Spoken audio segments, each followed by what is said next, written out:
video is about input attributes.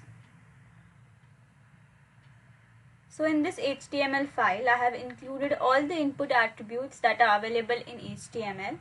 So let's go through them one by one. What we will do is, first we will study the syntax and then see how it looks on the browser. You can also pause the video and take your time to understand the syntax more clearly. So the first attribute that we are going to study is the value attribute. The input value attribute specifies an initial value for an input field. So I have given the initial values as John and Doe for the labels first name and last name. As you can see over here, I have written the value attribute inside the input element, and in the values of the attribute I have written John and Doe.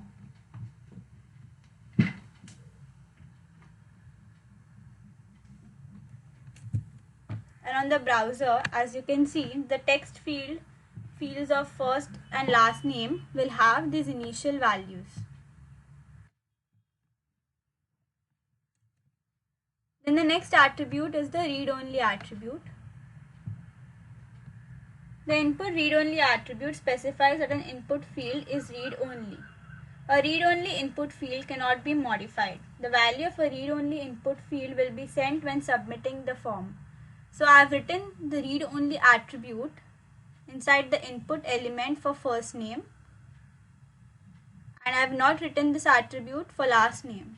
And that is why on the browser I cannot make any changes in the text field of first name, since I have written read-only attribute for first name. But for last name I have not written read-only attribute, and that is why I can write anything inside the text field of last name. Then we have the disabled attribute. The input disabled attribute specifies that an input field should be disabled. A disabled input field is unusable and unclickable. The value of a disabled input field will not be sent when submitting the form. So again I have written disabled attribute for first name, and I have not written it for the last name. That is why on the browser you can see that the text field of first name has been disabled. And that is why I can only make changes in the text field of last name. Then the next attribute is the size attribute. The input size attribute specifies the visible width in characters of an input field. The default value for size is 20. The size attribute works with the following input types: text, search, TEL, URL, email, and password. So for first name, I have given the size as 50, and for last name I have given the size as 4. And that is why you can see the difference between the width of the text field of first name and PIN.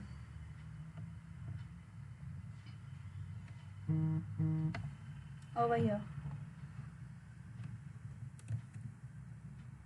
Then we have the max length attribute.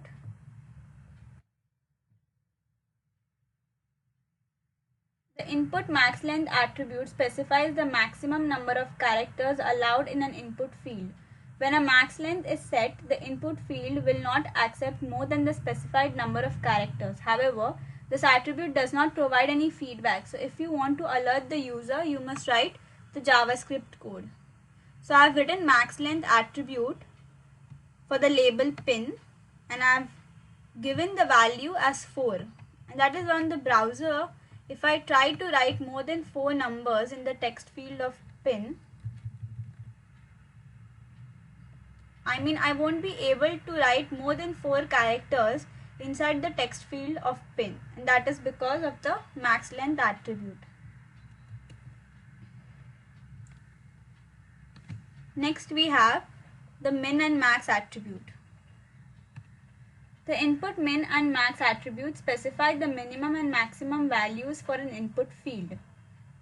The min and max attributes work with the following input types: number, range, date, time, local, month, time and week. So I have used min and max over here, and I've written both these attributes for the third label, that says quantity between 1 and 5.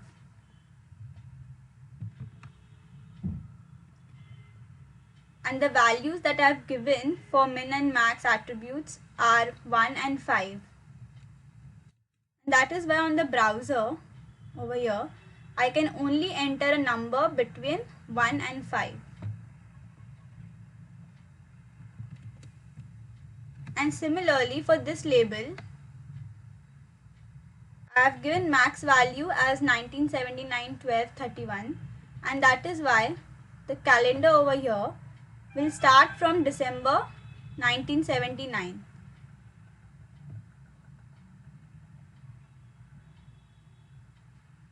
So I cannot choose a date which is beyond December 1979, beyond 30-12-1979.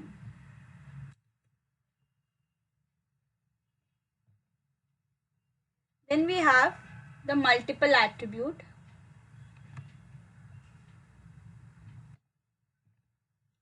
The input multiple attribute specifies that the user is allowed to enter more than one value in an input field. The multiple attribute works with the following input types: email and file.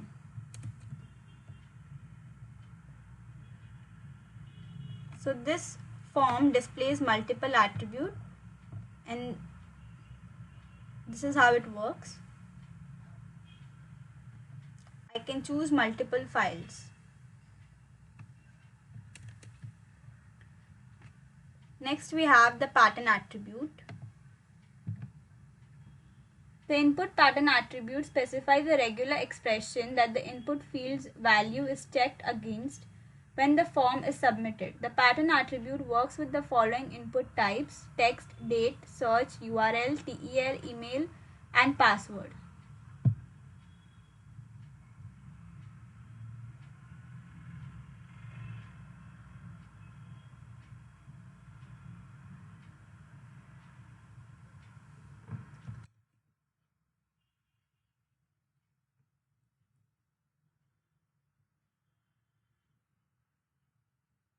And this is how it looks on the browser.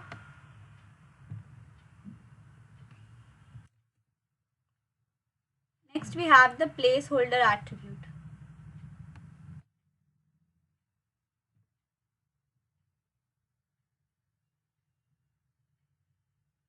The input placeholder attribute specifies a hint that describes the expected value of an input field. The short hint is displayed in the input field before the user enters the value. The placeholder attribute works with the following input types, that is text, search, URL, TEL, email, and password.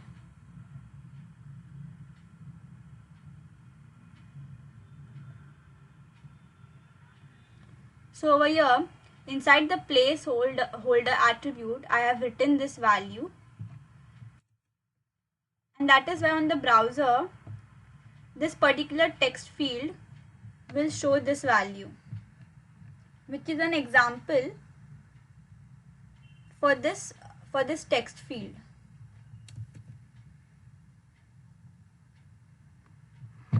So it is a short hint which is displayed in the input field before the user enters a value. Then we have the required attribute. The input required attribute specifies that an input field must be filled out before submitting the form. The required attribute works with the following input types, that is text, search, URL, TEL, email, password, date pickers, number, checkbox, radio, and file.